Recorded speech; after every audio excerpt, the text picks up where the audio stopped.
por su palabra, Señor, por nuestra iglesia local en la que usted nos ha puesto y en la que podemos tener edificación. Le damos gracias, Señor, por los dones y por el pastor. Y le pedimos en este momento que bendiga esta escuela dominical y que nos ayude a entender lo que tiene para nosotros hoy. En el nombre de Jesús. Amén. Quiero que me acompañe a 2 de Pedro, capítulo 3, versículo 16. Puestos en pie, vamos a leerlo todos. Todo pulmón. Y después yo lo voy a leer en esta versión, que es la Biblia, Nueva Biblia al Día. Nuestro pastor tenía la primera versión de la Biblia al Día, pero alguien se la robó. Lástima, es una de las mejores versiones que he visto. Dice, 2 de Pedro 3, 16. Dice, 1, 2, 3. Él habla de estas cosas en todas sus... ¿Todos lo tienen? 2 de Pedro 3, 16. Es que esta es otra versión, entonces le hablo a ustedes. 1, 2, 3.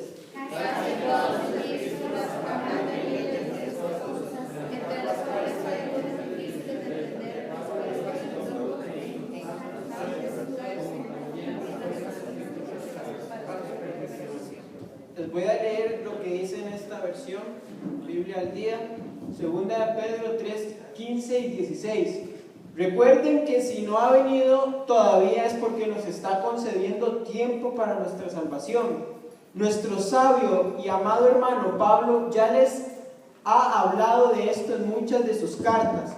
Algunos de sus comentarios son difíciles de entender, por eso los ignorantes y los inconstantes tuercen su significado, así como también el de los otros pasajes de las Escrituras, con lo que se labran su propia destrucción. Pueden sentarse.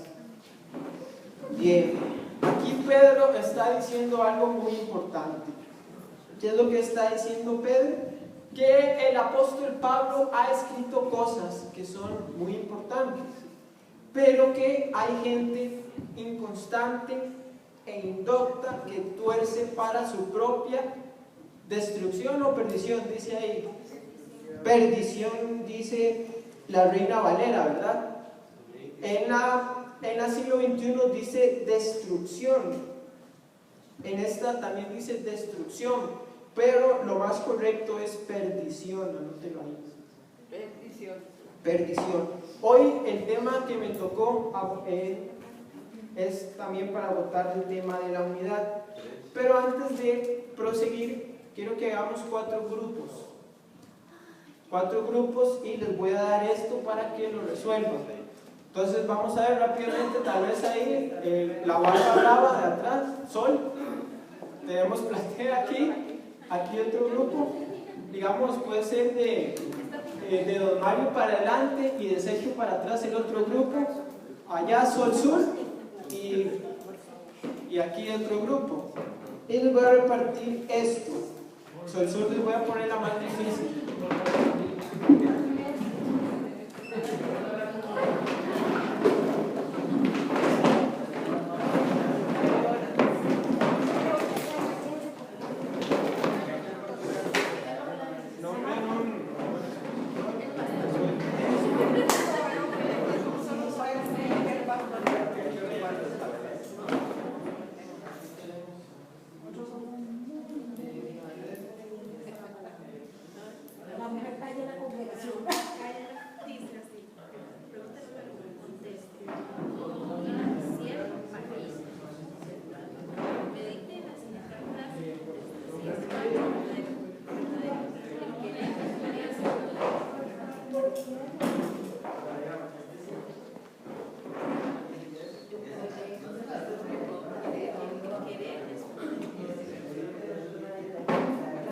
Bueno, tenemos 5 minutos, ¿verdad?, para resolver eso que les di, eso que les escribí. Son 2 preguntas.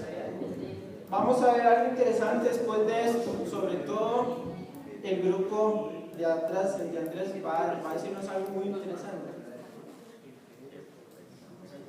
Muy bien. Ya, listos. Exacto. Bueno, aquí el primer grupo.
Los de atrás ya terminaron.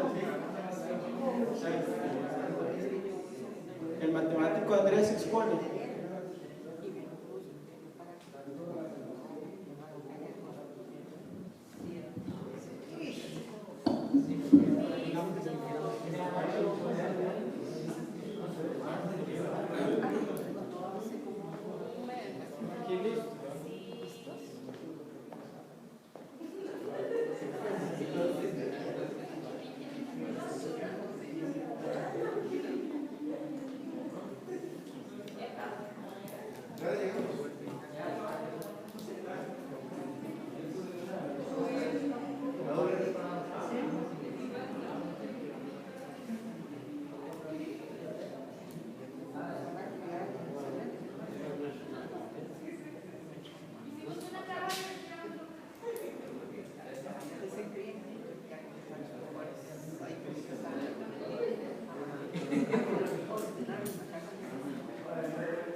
Bien, listo.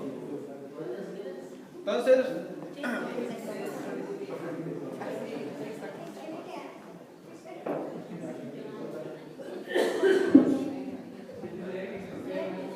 ok, vamos a escuchar lo que tiene el grupo de la pregunta ¿de dónde venimos? ¿Quién tiene esa pregunta? El grupo de Giovanni. Entonces, por favor, el expositor puede decirnos qué fue lo que contestó. ¿De dónde venimos? Somos creados por Dios. ¿Sí? ¿Y la otra frase? Y el poder depende de muchas cosas que quiera aplicar, pero decimos que no, porque, por ejemplo, el creyente quiere dejar de pecar, pero no puede. Bien, ahí está, entonces es falso, digamos, a grandes rasgos. Entonces, ¿de dónde venimos? De Dios. Y el querer es poder, este grupo contestó que es falso. Luego, ¿quién tiene la pregunta? ¿A dónde vamos? El grupo de Sergio. Nosotros contestamos la primera con base al texto de ser iglesia, vamos al cielo con Jesucristo, ¿verdad? Y la frase siguiente, el querer es poder, creemos que es falsa, porque de eso se ha valido mucha gente para automotivarse o creer que por ciertas y diferentes denominaciones para creer que ellos pueden dar la salvación y otros creen que también la manipula para decir que usted puede en nombre de Jesucristo y querer manipularse al cielo, pero no depende de nosotros no vamos a ir al cielo porque lo merezcamos, sino porque Jesucristo hizo la obra. Aunque queramos, si no lo vamos con Jesús, no podemos, eso es falso. Entonces, dice que ellos contestaron, vamos al cielo, y a la frase falso. Y el grupo de allá atrás pasa una situación interesante. Les puse una ecuación, yo nada más puse en Google ecuaciones difíciles. Les puse la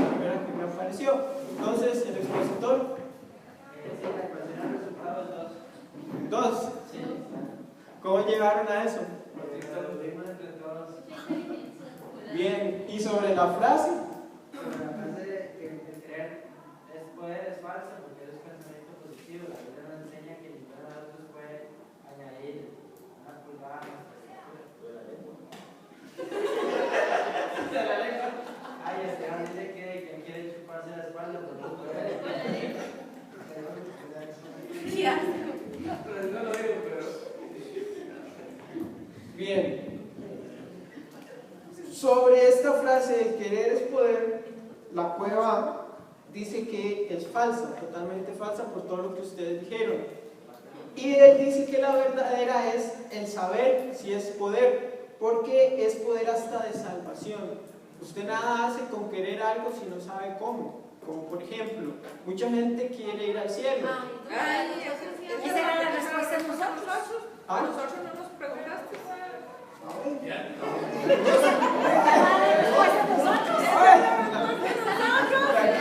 Tranquila, todos salen bien, vamos paso a paso, tranquila. Aquí estamos quejitos. Eso es lo que vamos a contestar. Eso es lo que nosotros. Ok, entonces vemos aquí algo importante. El saber es lo importante. Entonces, este último grupo tiene cómo ir al cielo o al paraíso. Grupo. Reconciliándonos con Cristo, o sea, con la reconciliación. Y el querer es poder, bueno, nosotros pusimos que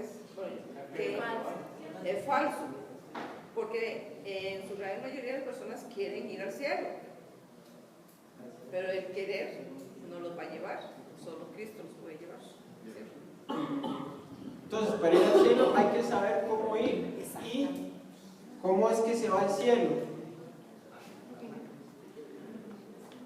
La Biblia dice que Por medio de la sangre de Jesucristo. por medio de la sangre. Ok. Yo con esta situación les quería dar a entender de que para hacer las cosas hay que saberlas hacer. El grupo de allá tenía una ecuación ahí matemática que si no saben de matemática no la van a poder hacer. Entonces, aunque ellos hubieran querido, la batearon, pero bueno, no, aunque hubieran querido, si no saben cómo hacerlo, pues no lo pueden resolver. Estas tres preguntas tienen una sola respuesta. Todos quieren saberla, pero no todos la saben. Entonces, el saber a cómo ir al cielo, hay que, como quien dice, investigar, o si no sabe, pues preguntar.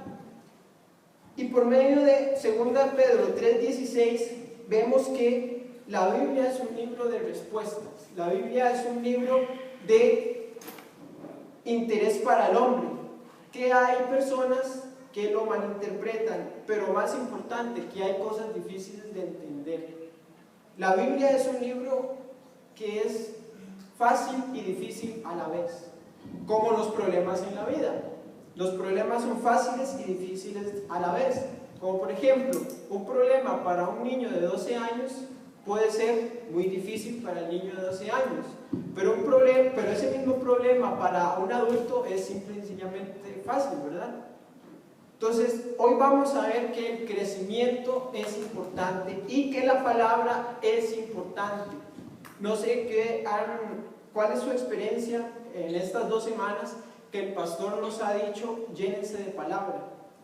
¿Cómo se han sentido? ¿Diferente, igual, mejor, peor? ¿Cómo es la vida llena de palabra?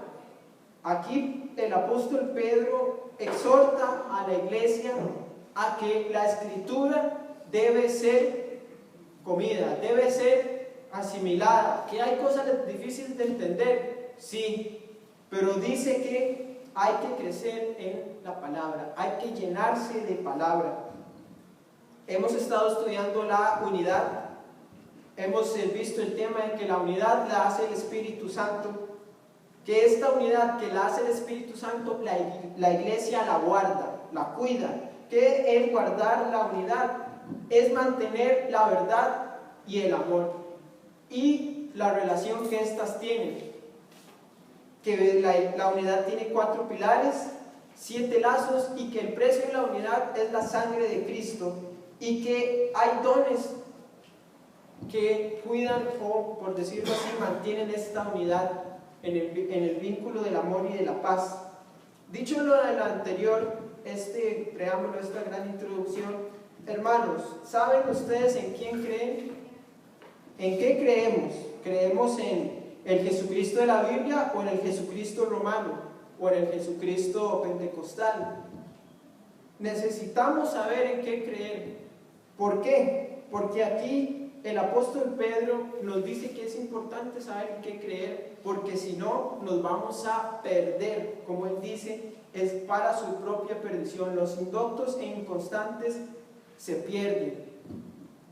Y les quiero leer del 2 Pedro 3, del 10 al 18, que dice en esta versión: pero el día del Señor llegará como un ladrón. En aquel día los cielos desaparecerán en medio de un estruendo espantoso. Los cuerpos celestes serán destruidos por el fuego, y la tierra y lo que hay en ella desaparecerá envuelto en llamas. Puesto que todo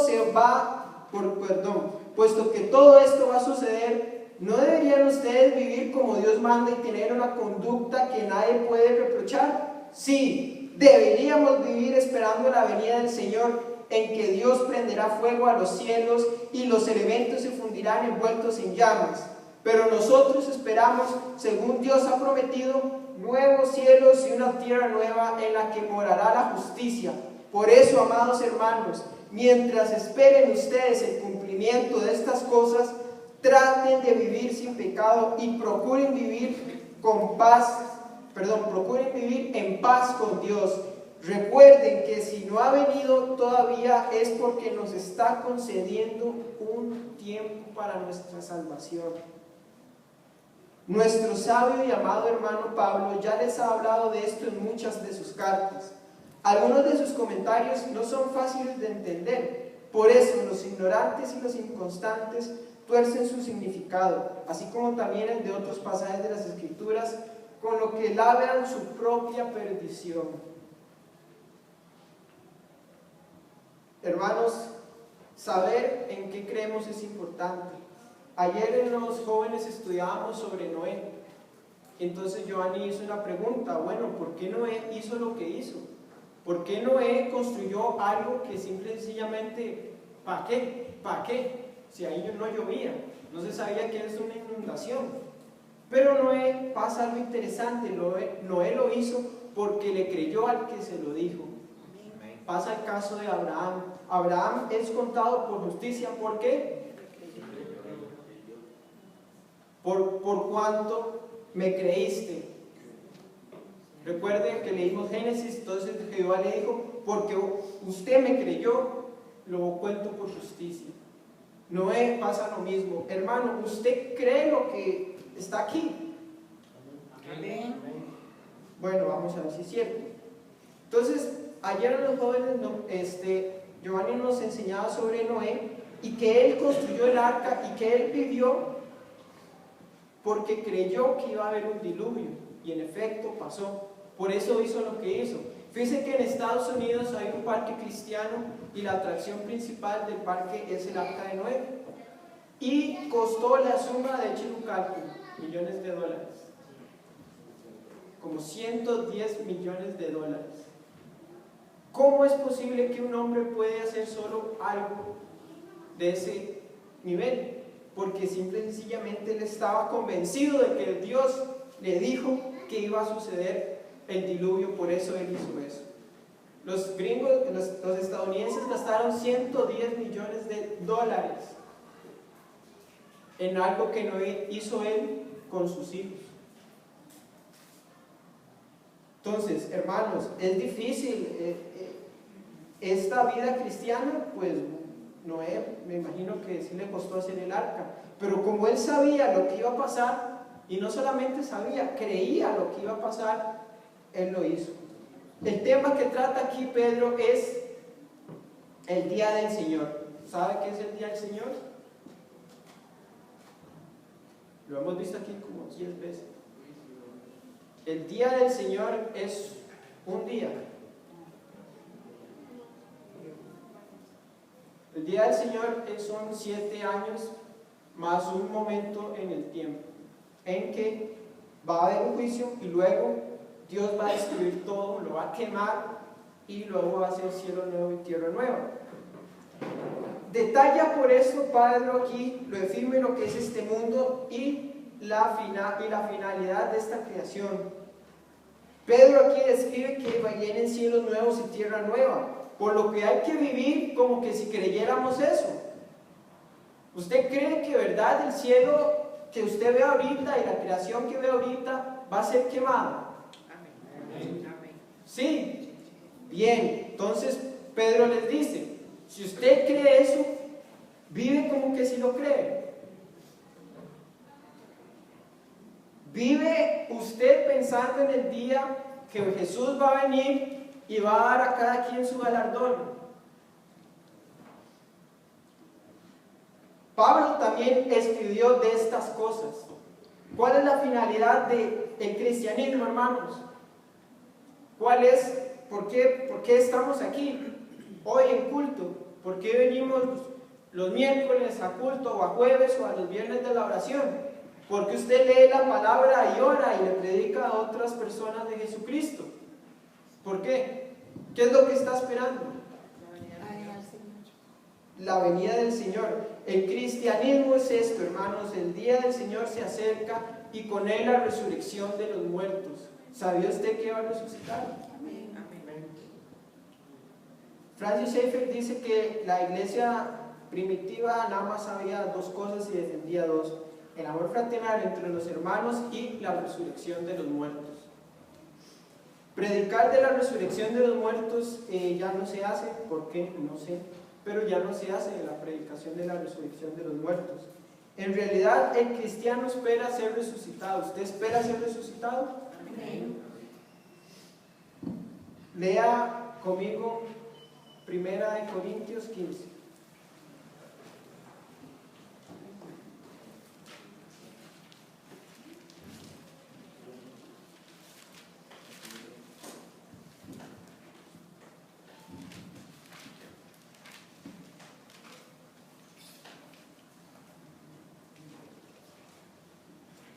En la Reina Valera dice, les revelo ahora un misterio, dice así. Os declaro ahora un misterio. 15:51. No todos moriremos, pero todos seremos transformados. ¿Sabe usted qué es esa transformación? Esta transformación, usted puede leer todo el capítulo 15. Si a mí me dieran a escoger nada más un capítulo de toda la Biblia, yo escogería este, porque aquí está el Evangelio y pues todo lo que es el cristianismo. Aquí dice la resurrección de los muertos.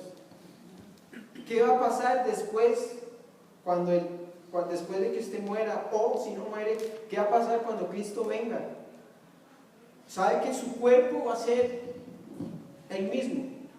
Nada más que va a ser santificado, por lo que tiene responsabilidad ahora de su cuerpo usted.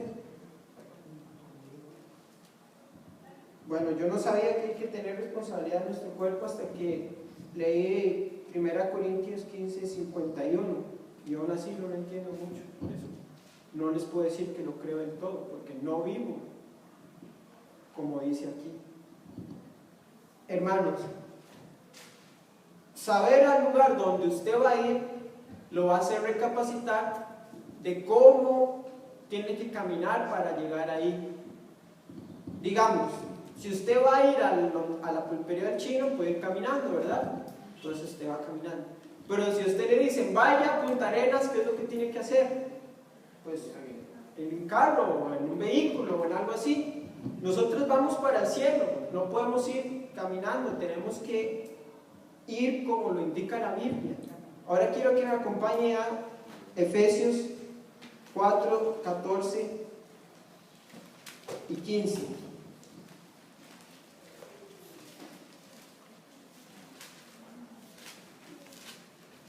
Y aquí quiero comentarles algo.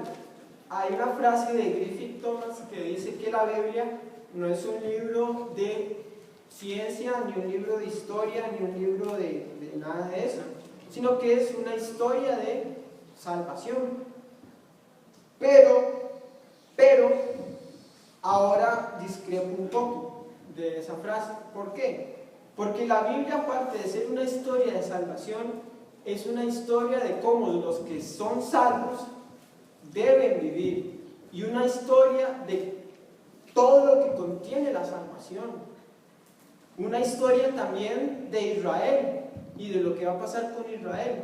Entonces, decir que solo es un libro de salvación, creo que hasta el momento, o según lo que hemos estudiado, queda corto, porque la Biblia no es solamente un libro de salvación, es un libro también que te enseña cómo vivir y qué va a pasar después de ser salvo. La salvación es una fracción nada más de toda esta historia. Suena un poco raro.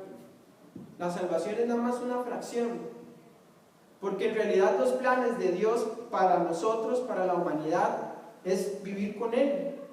La salvación es como...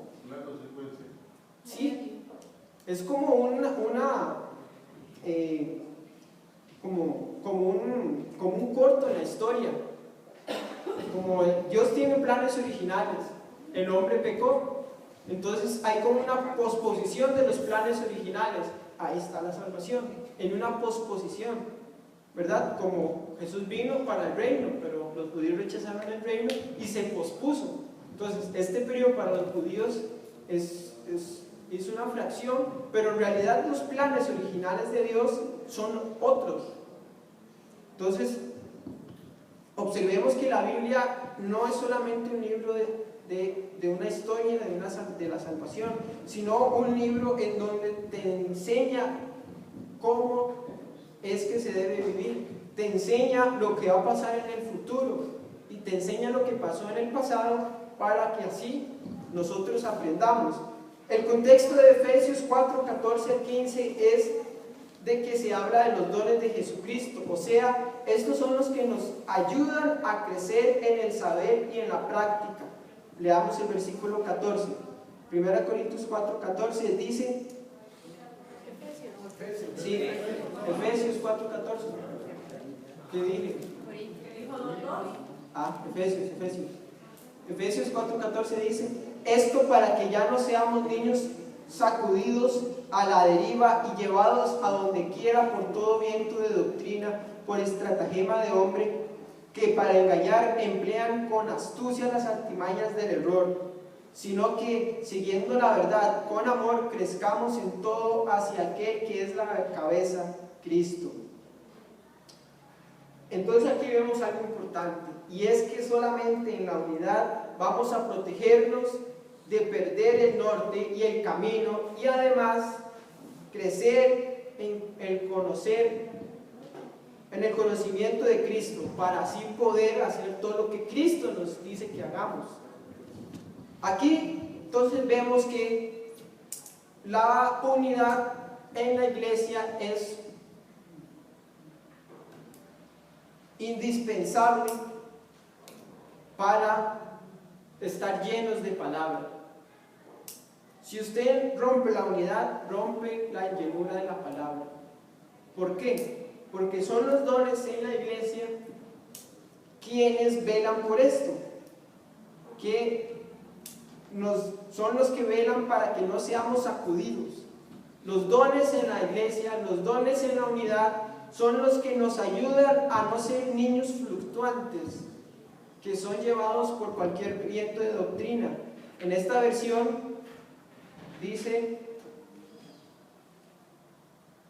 así dejaremos de ser como niños que cambian de creencia cada vez que alguien les dice algo diferente o logra astutamente que sus mentiras parezcan verdad. Hermano, la unidad nos salva de esto. La unidad en la iglesia nos salva de que seamos como niños que cada vez que escuchamos algo nuevo cambiemos de opinión. los dones en la iglesia te guardan de que gente venga y te engañe astutamente y cambiemos de opinión y volvamos a cambiar y volvamos a cambiar y volvamos a cambiar. ¿Qué pasa si usted va cambiando de opinión y de opinión y de opinión cada vez más?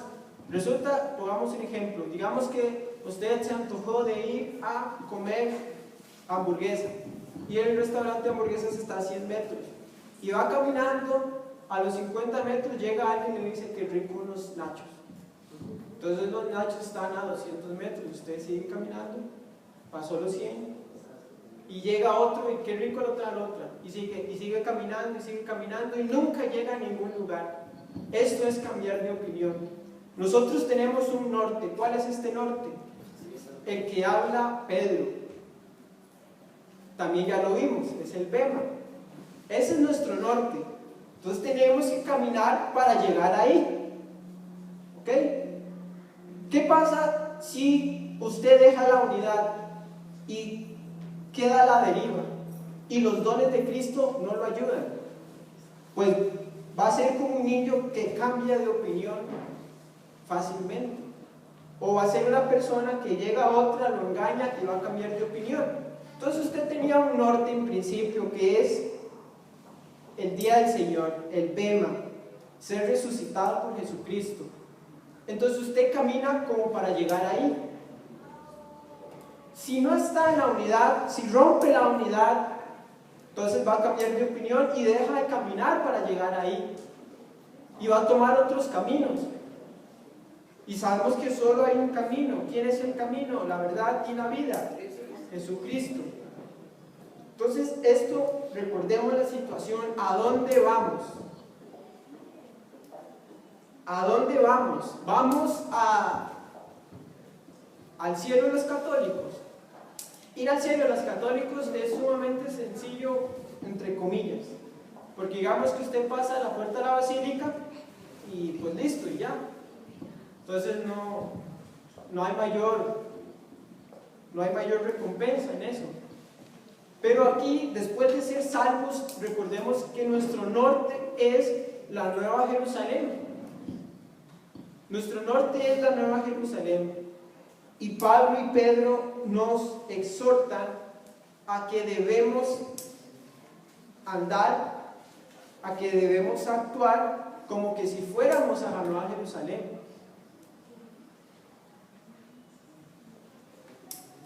Si no acatamos lo que dice Pablo y Pedro, no podremos caminar hacia la Nueva Jerusalén. ¿Y qué es lo que dice Pablo y Pedro? Estar llenos de palabra.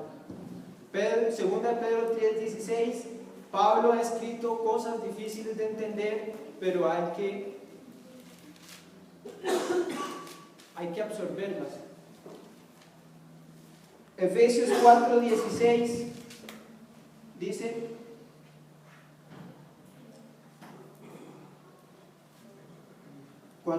de parte,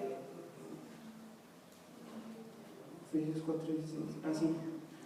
Leamos el 13. De esta manera todos llegaremos a estar unidos en la fe y en el conocimiento del Hijo de Dios hasta que lleguemos a ser una humanidad en plena madurez tal como Cristo. Pablo y Pedro dicen que hay que estar llenos de palabra en la iglesia. Solamente aquí es donde vamos a poder estar llenos de palabra. Si no estamos llenos de palabra, perder el norte va a ser muy fácil. Si no estamos llenos de palabra, no vamos a poder resolver problemas cotidianos que tienen los cristianos. Los problemas que tienen los impíos y los problemas que tienen los cristianos son diferentes. Porque a los cristianos los demonios nos atacan, a los impíos no les importa. Los problemas que tienen los cristianos, muchos de los problemas que tenemos los cristianos es porque Dios los pone. Entonces, ¿cómo resolver todo eso si no sabemos? Si no estamos llenos de palabra. Aparte, si no estamos llenos de palabra, en la eternidad no tendremos lo que podríamos tener. El pastor ya lo dijo, lean Génesis y Éxodo. O si no, ¿qué? ¿Cómo? Vi la película, No, Carlos vio la película. El pastor profirió una maldición para los que no leían. No sé si se acuerdan. Profirió una bendición para los que leían y una maldición para los que no leían. ¿Y los que van a la película cómo está? Empates. No, pues claro que no. Estar lleno de palabra, hermanos, es importante porque aquí vemos que si no estamos llenos de palabra, no vamos a saber dónde tenemos que ir, ni mucho menos qué tenemos que hacer para llegar, y mucho menos para saber qué hacer en el camino. Recuerde que estamos en una peregrinación de aquí a la Nueva Jerusalén. Es en esta peregrinación que tenemos que vivir y trabajar para Cristo. Tener claro el destino afecta directamente el camino para llegar. Si no se tiene claro el destino, el camino puede ser malo o variado. Si usted no mantiene firme la dirección, va a andar así y nunca va a llegar a donde tiene que llegar. Uso esta metáfora porque hay una historia que dice que los caminantes, cuando no había carreteras y solo había bosques, era muy fácil perderse en el bosque. Entonces la gente lo que acostumbraba era nada más caminar recto, sin desviarse. ¿Por qué recto? Porque en algún momento va a llegar a algún lugar. En cambio, si usted se desvía, da vueltas, se devuelve, dobla aquí, dobla allá, es más probable que no llegue a ningún lugar, se pierde y se muere. Cristianismo es como eso. Es cuestión de caminar recto hacia el norte, hacia la Nueva Jerusalén, hacia lo que Pedro dijo. Si usted sabe dónde va, entonces debe vivir sabiendo eso, como Noé, como Abraham, como David, como Pablo, como Pedro. O sea, pensemos en esto. Es tal vez a veces un poco descabellado pensar que, pues, en la resurrección de los muertos, como me dice un amigo, es que uno se muere y ya. O sea, uno se muere y ya el cuerpo deja de funcionar, ya no respira. Entonces, ¿cómo puedo resucitar? Bien, en eso creemos nosotros. Y debemos vivir como que si de verdad lo creyéramos. Ya aquí se ha hablado mucho sobre el tema y sobre estas cosas, hermanos. Entonces yo los motivo a acatar lo que dice el apóstol Pablo, el apóstol Pedro. Esto para que ya no seamos niños sacudidos a la deriva y llevados a donde quiera por todo viento de doctrina, por estratagema de hombre que para engañar emplean con astucia las artimañas del error, sino que, siguiendo la verdad con amor, crezcamos en todo aquel que es la cabeza, Cristo. ¿Para qué es importante crecer? Porque va a tener una recompensa. Todo lo que hacemos aquí va a tener un efecto eterno. Todo lo que no hagamos aquí va a tener una consecuencia eterna. Entonces,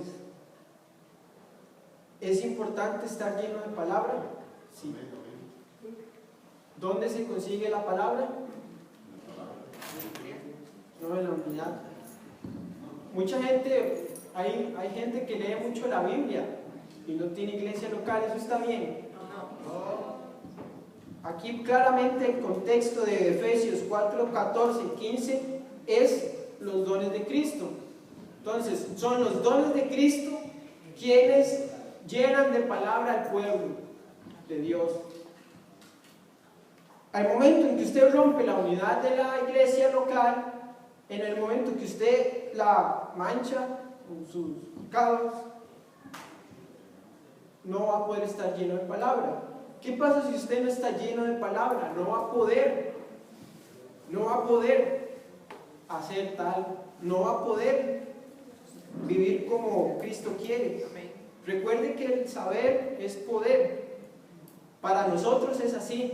Recuerden que la unidad se guarda cuidando el vínculo que tiene la verdad, o sea, la palabra, y la práctica de la misma, que es el amor. ¿Estar lleno de palabra es importante? Sí. ¿Por qué? Porque así vamos a poder resolver problemas de nuestra vida como cristianos, tener recompensas para la Nueva Jerusalén y vivir una vida cristiana pues como Dios quiere. Esto se consigue en la iglesia local, guardando la unidad. Guardar la unidad es verdad y amor, palabra y práctica. También la palabra dice que no hay que ser solo oidor de la palabra, sino hacedor. Recuerde que el pastor habló de eso también cuando a él le tocó. La unidad se guarda, se cuida, manteniendo la relación que existe entre la paz, entre la verdad y el amor, o sea, la palabra y la práctica, ejerciendo eso, ejercitando eso. Yo leo, aprendo, pongo en práctica. Leo, aprendo, pongo en práctica. Venimos al culto, leemos, aprendemos, ponemos en práctica. Todos debemos saber una misma cosa, porque si no la unidad se puede ir debilitando y la vamos descuidando hasta que se rompa. Aquí hubieron problemas de unidad en donde algunos hermanos sabían, o mejor dicho, se dejaron persuadir por enseñanzas de internet y rompieron la unidad, como dice el versículo 14. Aquí hermanos empezaron a leer enseñanzas de internet y como eran niños se dejaron engañar y rompieron la unidad. Es importante saber que la unidad y la palabra es en la iglesia local. Amén. Fuera de la iglesia local usted no puede estar lleno de palabra. Puede leer mucho la Biblia, pero es diferente a estar lleno de palabra. Entonces vemos que Pablo y Pedro nos exhortan a estar llenos de palabra. Pedro nos exhorta a saber cuál es nuestro destino, a dónde vamos. Y Pablo nos indica que esto, el saber a dónde vamos, es en la iglesia local. Bien, entonces hermanos, no sé si tienen alguna duda. Recuerden que el saber es importante para el cristiano, pero el saber, la palabra, ¿verdad? Y este saber de la palabra debe ponerse en práctica en la iglesia local. Recuerden, en la iglesia local. La unidad se cuida estando lleno de palabra y poniendo la palabra en práctica. Todos sabiendo una misma cosa. Todos sintiendo una misma cosa. ¿Cómo es que dice Pablo? Todos teniendo un mismo sentir. Y todos creciendo en la cabeza que es Cristo. Si usted empieza a crecer en internet, pues no, ya no, ¿verdad? Entonces no queda alguna duda. Le voy a pedir al hermano Don Mario que ore para finalizar. Padre, te damos gracias por la palabra que nos has enseñado en el día de hoy por medio del hermano Núñez. Ayúdanos a poder guardar la palabra y ser fieles, a ser obedientes, y no solo como dice el hermano Mariano, ser oidores,